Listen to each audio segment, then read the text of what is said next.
चलो बताओ इस संसार में सबसे सुखी कौन है? मैया मैया, शोर ना करो मेरी माँ, पंचायत ना करो। बताओ इस संसार में सबसे दुखी कौन है? कौन कौन कौन सुखी? हाँ, गरीब कहे धनवान सुखी, गरीब कहे धनवान सुखी, धनवान कहे सुख राजा को भारी, राजा कहे महाराजा सुखी, महाराजा कहे सुख इंद्र को भारी। इंद्र कहे चतुरानन को सुख, चतुरानन कहे सुख विष्णु को भारी। तुलसीदास विचारे करे कहे राम भजन बिन जीव दुखारी। तुलसीदास विचारे करे कहे राम भजन बिन जीव दुखारी। समझ में आई? गरीब कहे धनवान सुखी, गरीब को लगता है कि धनवान सुखी, और धनवान कहे सुख राजा को भारी। धनवान लोग कहते हैं यार पावर जिसके पास है उसे बड़ा सुख है, राजा को बड़ा सुख। और राजा कहे महाराजा सुखी, राजा कहता है जो राजाओं का राजा है, महाराजा जिसे कहते हैं। 25-50 राजाओं के बीच में एक महाराजा, वो ज्यादा सुखी है। जैसे मुख्यमंत्री को लगता है प्रधानमंत्री ज्यादा सुखी है। गरीब कहे धनवान सुखी, धनवान कहे सुख राजा को भारी। राजा कहे महाराजा सुखी, महाराजा कहे सुख इंद्र को भारी। महाराजा को लगता है यार इंद्र बहुत सुखी है, मस्त। इंद्र कहे चतुरानन को सुख, चतुरानन मतलब ब्रह्मा। इंद्र को लगता है कि मैं तो मर जाता हूं, पर ब्रह्मा नहीं मरते, ब्रह्मा अमर है। इंद्र की भी अमरता कुछ वर्षों की, इसके बाद इंद्र को भी इंद्र का पद छोड़ना पड़ता है। इंद्र कहे चतुरानन को सुख, चतुरानन कहे सुख विष्णु को भारी। ब्रह्मा जी को लगता है कि भगवान विष्णु ज्यादा सुखी हैं, क्योंकि मैन पावर तो विष्णु है। तुलसीदास विचारे करे कहे राम भजन बिन जीव दुखारी। तुलसीदास विचारे करे कहे राम भजन बिन। कौन दुखी है? जो राम से विमुख है वो दुखी है, और जो राम के सन्मुख है वो सुखी है। इसलिए भगवान से विमुख मत बनिए। यही बात लिखी है, न चैन्द्रस्य सुखम किंचिन न सुखम चक्रवर्तिनः, सुखमस्ति विरक्तस्य मुनेरेकांत जीवनः। सबसे सुखी कौन? बोलो मेरी माँ, सबसे सुखी कौन बताओ जोर से। जो एकांत में, जिसे कोई फर्क नहीं पड़ता, जो दूरी बनाई।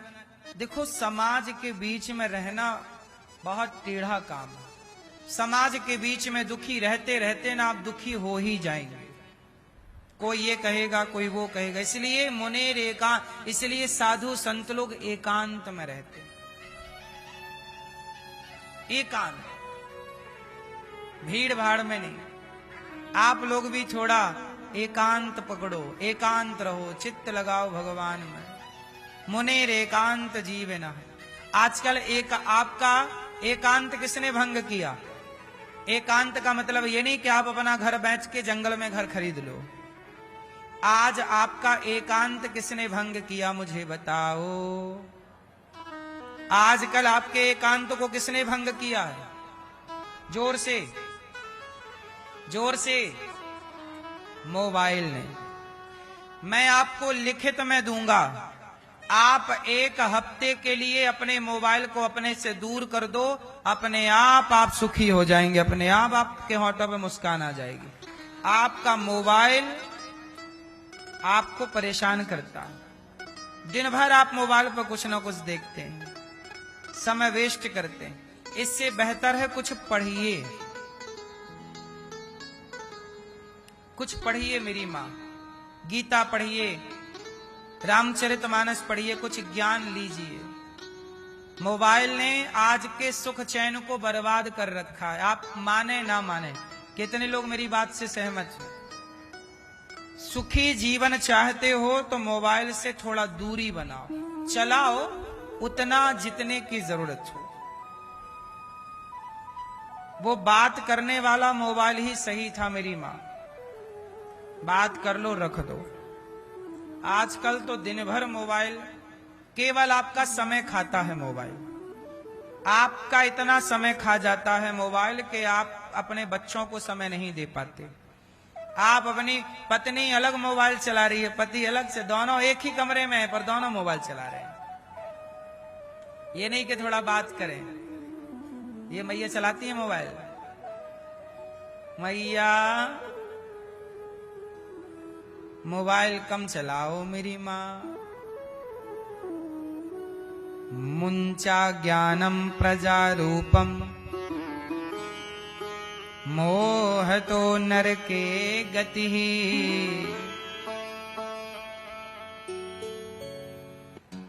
ये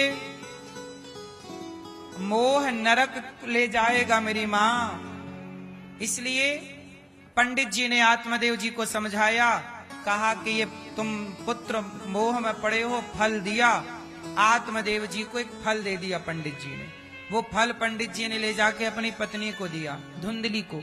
धुंधली ने फल नहीं खाया, गाय को खिला दिया। गाय को बच्चा हो गया, नाम रखा गौकर्ण, गौकर्ण।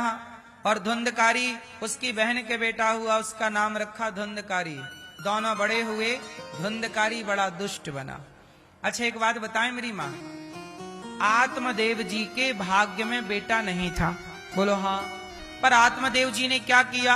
ईश्वर को चैलेंज कर दिया, नहीं नहीं आपको बेटा देना पड़ेगा। संत से कहा फल दो, संत ने फल दिया, बेटा हो गया। लेकिन वो बेटा जब हुआ तो उस बेटे ने बड़े होकर आत्मदेव जी को इतनी मार लगाई, डंडे से, जूते से और ना जाने किस तरह से। इतना मारा कि आत्मदेव जी परेशान हो गए।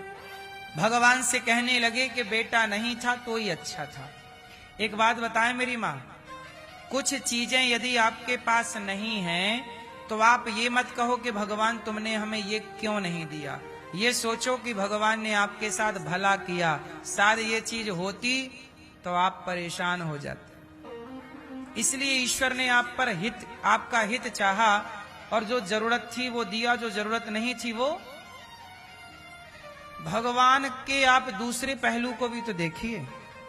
एक लड़का था, वो लड़का अपने पिता से बोला कि पिताजी गाड़ी दिला दो, टू व्हीलर। पिता ने मना कर दिया, मैं तुझे गाड़ी नहीं दिलाऊंगा।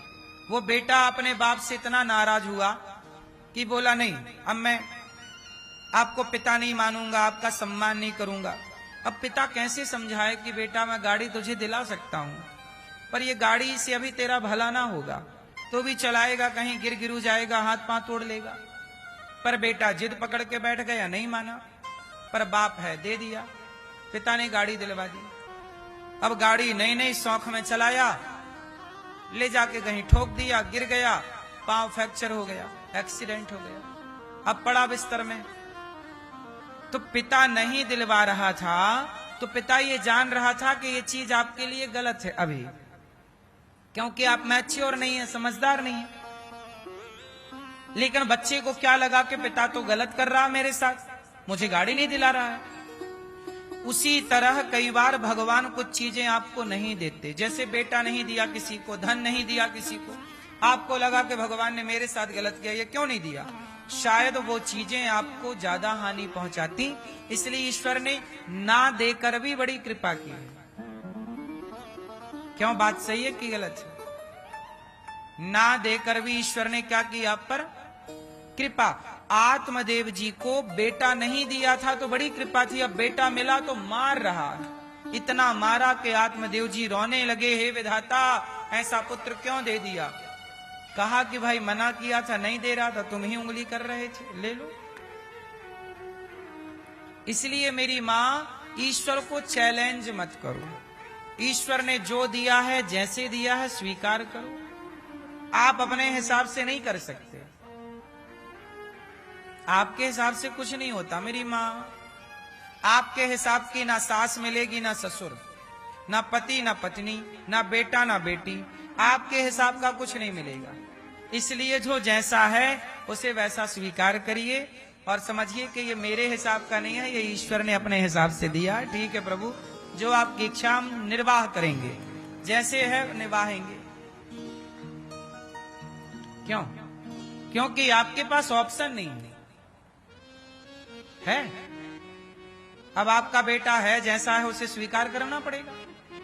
अच्छा है तो, बुरा है तो क्या करोगे आप? छोड़ तो दोगे नहीं।